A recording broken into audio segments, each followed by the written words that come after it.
Assalamualaikum warahmatullahi wabarakatuh. Yang terhormat Ibu Dian Wismarain, SEMM, dan Bapak Dr. Dwi Sugiarto, SEMM, selaku dosen pengampu dari mata kuliah penganggaran bisnis. Di sini saya sebagai moderator dari kelompok 4 dan juga teman-teman saya dari kelompok 4 akan menjelaskan tentang bab penyusunan anggaran tenaga kerja langsung. Anggota dari kelompok 4 terdiri dari saya sendiri Muhammad Biharudin Noval, NIM 2018 11 603, Abdul Latif Muhtadim, NIM 2019 11 099, Rian Indra Maulana, NIM 2019 11 214, Alfian Panjanugraha, NIM 2019 11 303, dan Rahma Safilia Putri, NIM 2019 11 589. Untuk subbab dari penyusunan anggaran tenaga kerja langsung terdiri dari A. Pengertian, B. Fungsi anggaran tenaga kerja langsung, C. Pertimbangan dalam perencanaan anggaran tenaga kerja langsung, D. Pendekatan yang digunakan dalam perencanaan biaya tenaga kerja langsung, E. Sistem dan perencanaan tingkat upah, F. Penentuan jam tenaga kerja langsung, G. Jenis anggaran tenaga kerja langsung dan persiapan penyusunan anggaran tenaga kerja, dan H. Terakhir, bentuk format anggaran tenaga kerja langsung. Baik, di sini saya Abdul Latif Muhtadin, NIM 2019 11 099 akan melanjutkan presentasi mengenai pengertian anggaran upah tenaga kerja langsung.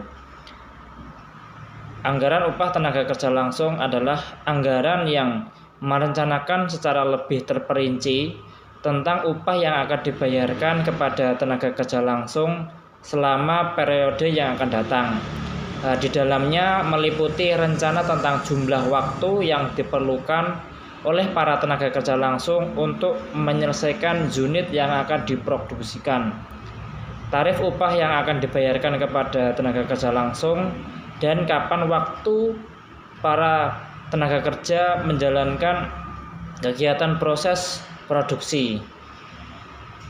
Yang masing-masing dikaitkan dengan jenis barang jadi atau produk yang akan dihasilkan, serta tempat atau departemen di mana para tenaga kerja langsung akan bekerja. Selanjutnya, fungsi anggaran tenaga kerja langsung. Fungsi yang pertama untuk anggaran tenaga kerja langsung yaitu 1. Penggunaan tenaga kerja lebih efisien, 2. Biaya tenaga kerja dapat direncanakan atau diatur lebih efisien, 3. Penghitungan harga pokok barang dapat dihitung secara tepat, yang keempat sebagai alat pengendalian tenaga kerja langsung. Baik, terima kasih. Saya Rian Maulana, NIM 2019 11 214 akan melanjutkan presentasi dari Mas Latif tentang pertimbangan dalam perencanaan anggaran tenaga kerja langsung. 1. Kebutuhan tenaga kerja, 2. Pencarian atau penarikan tenaga kerja, 3. Latihan bagi tenaga kerja baru, 4. Evaluasi dan spesifikasi pekerjaan bagi tenaga kerja, 5. Gaji dan upah yang harus diterima oleh tenaga kerja, pengawasan tenaga kerja. D. Pendekatan yang digunakan dalam perencanaan biaya tenaga kerja langsung. 1. Memperkirakan standar jam tenaga kerja langsung yang dibutuhkan untuk setiap unit dari setiap produk, kemudian memperkirakan tingkah upah rata-rata menurut departemen, pusat biaya atau operasi dikalikan waktu standar per unit dari produk dengan rata-rata tingkat upah per jam, menghasilkan biaya tenaga kerja langsung per unit keluaran untuk setiap departemen, pusat biaya atau operasi menurut tingkat biaya tenaga kerja langsung per unit untuk memperoleh total biaya tenaga kerja langsung menurut produk. 2. Memperkirakan rasio dari biaya tenaga kerja langsung untuk berpengukuran dari keluaran yang dapat direncanakan secara realistis. 3. Membuat data personal menurut kebutuhan jumlah personil termasuk biaya untuk tenaga kerja langsung setiap pusat tanggung jawab. Selanjutnya akan diteruskan oleh teman saya, Yaitu sistem dan perencanaan tingkat upah. Adapun sistem pembayaran upah ada 3, yaitu yang pertama Sistem upah menurut waktu. Sistem ini menentukan bahwa besar kecilnya upah yang akan dibayarkan kepada masing-masing tenaga kerja itu tergantung pada banyak atau sedikitnya waktu yang mereka kerjakan. Yang kedua, yaitu sistem upah menurut unit hasil. Sistem ini menentukan besar kecilnya upah yang diterima tenaga kerja tergantung pada banyaknya unit yang dihasilkan. Semakin banyak unit yang dihasilkan, maka semakin banyak upah yang diterima. Dan begitu sebaliknya. Yang ketiga yaitu sistem upah menurut insentif. Sistem ini menentukan besar kecilnya upah yang akan dibayarkan kepada masing-masing tenaga kerja langsung tergantung pada waktu lamanya bekerja, jumlah unit yang dihasilkan, ditambah dengan insentif atau tambahan upah yang besar kecilnya itu didasarkan pada prestasi dan keterampilan kerja pegawai. Baik, nama saya Alfian Pancanugraha dengan NIM 2019-11303. Di sini saya akan menjelaskan mengenai penentuan standar jam tenaga kerja langsung. Di antaranya adalah studi gerak dan waktu. Studi ini biasanya dilakukan oleh bagian teknik untuk membuat analisis pekerjaan apa yang dibutuhkan untuk menyelesaikan suatu produk.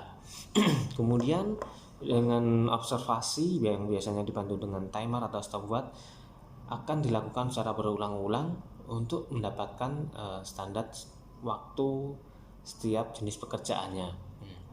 Yang kedua, biaya standar. Sistem biaya standar telah diterapkan dalam perusahaan, biasanya telah dihitung jumlah kebutuhan jam kerja langsung untuk setiap produk. Dengan demikian, standar jam kerja langsung tersebut digunakan untuk pembuatan anggaran jam kerja langsung. Yang ketiga, estimasi langsung oleh supervisor. Cara ini dilakukan dengan cara menanyakan langsung kepada setiap supervisor departemen produksi berapa perkiraan jumlah jam kerja yang dibutuhkan untuk setiap membuat rencana produksi.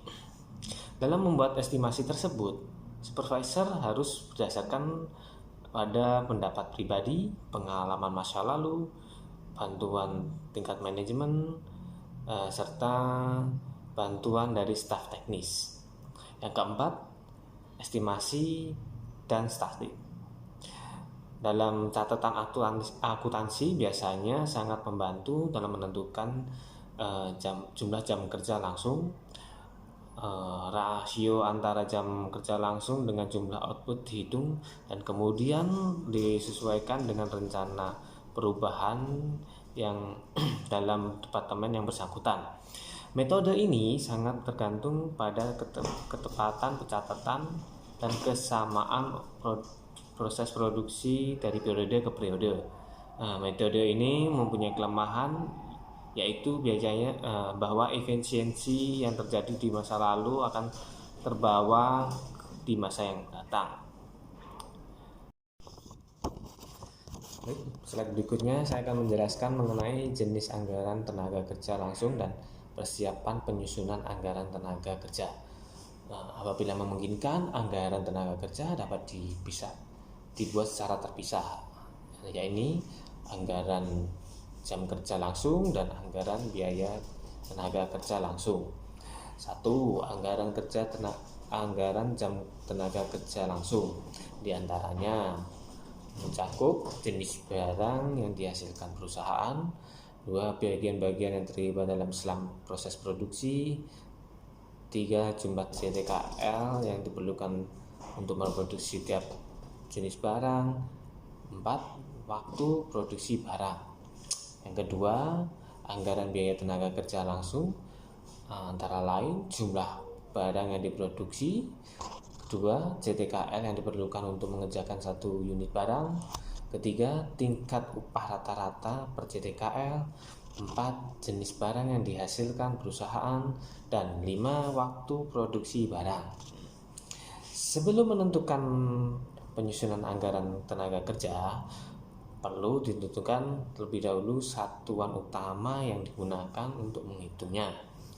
Yang paling sering digunakan adalah perhitungan antara dasar jam buruh langsung dan biaya buruh langsung.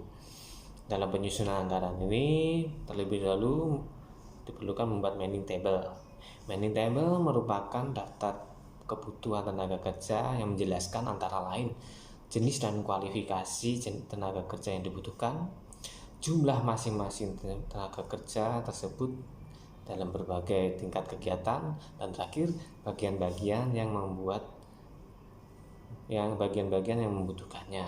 Demikian presentasi dapat dilanjutkan rekan saya. Kemudian H. Bentuk format anggaran tenaga kerja langsung. 1. Menentukan satuan dasar yang digunakan untuk menyusun anggaran tenaga kerja langsung. Pada umumnya, menggunakan jam buruh langsung atau DLH atau biaya buruh langsung atau DLC. 2. Menyusun manning table yang merupakan daftar kebutuhan tenaga kerja menyangkut jenis dan kualifikasi, jumlah masing-masing kualifikasi, dan bagian-bagian yang membutuhkan. 3. Menentukan waktu standar. 4. Menentukan standar upah. 5. Menyajikan dalam bentuk tabel. Kemudian, contoh kasus. Contoh kasus yang pertama, yaitu PT BCA sedang mempersiapkan penyusunan anggaran tenaga kerja untuk tahun 2018. Data yang tersedia untuk keperluan tersebut adalah sebagai berikut. A. Rencana tingkat produksi. Triwulan pertama yaitu berjumlah 5.000, triwulan kedua berjumlah 4.000, triwulan ketiga berjumlah 6.000, dan triwulan keempat berjumlah 8.000. B. Rencana jam buruh langsung per unit barang adalah Departemen Standar Jam. Departemen 1 yaitu 2,4 dan Departemen 2 yaitu 1,5. C. Rencana tingkat upah rata-rata per jam buruh langsung atau Direct Labor Hours atau DLH adalah Departemen Tarif atau DLH. Departemen 1 yaitu 500 dan Departemen 2 yaitu 700. Berdasarkan data di atas, A. Anggaran jam kerja langsung menurut waktu, departemen, dan produk. B. Anggaran biaya tenaga kerja langsung menurut waktu, departemen, dan produk. Jawabannya yaitu A. Anggaran jam kerja langsung menurut waktu, departemen, dan produksi. Bisa dilihat pada tabel, yaitu departemen pertama, triwulan pertama, produksi 5.000, standar jamnya 2,4, jumlah jamnya 12.000, triwulan kedua, produksinya 4.000, standar jamnya 2,4, jumlah jamnya 9.600, triwulan ketiga yaitu produksinya 6.000, standar jamnya 2,4, jumlah jamnya 14.400, triwulan keempat yaitu produksinya 8.000, standar jamnya 2,4, jumlah jamnya 19.200, berarti departemen pertama jumlah produksinya 23.000, standar jamnya 2,4, dan jumlah jamnya yaitu 55.200. Kemudian departemen kedua yaitu produksinya pada triwulan pertama yaitu 5.000, standar jamnya 1,5, jumlah jamnya 7.500. Triwulan kedua yaitu produksinya 4.000, standar jamnya 1,5, jumlah jamnya 6.000. Triwulan ketiga produksinya 6.000, standar jamnya 1,5, jumlah jamnya 9.000. Dan triwulan keempat yaitu produksinya 8.000, standar jamnya 1,5, jumlah jamnya 12. Demikian presentasi dari kelompok 4 tentang penyusunan anggaran tenaga kerja langsung dalam bab mata kuliah penganggaran bisnis. Jika ada salah kata maupun ucap, saya mohon maaf sebesar-besarnya dan juga saya ucapkan terima kasih.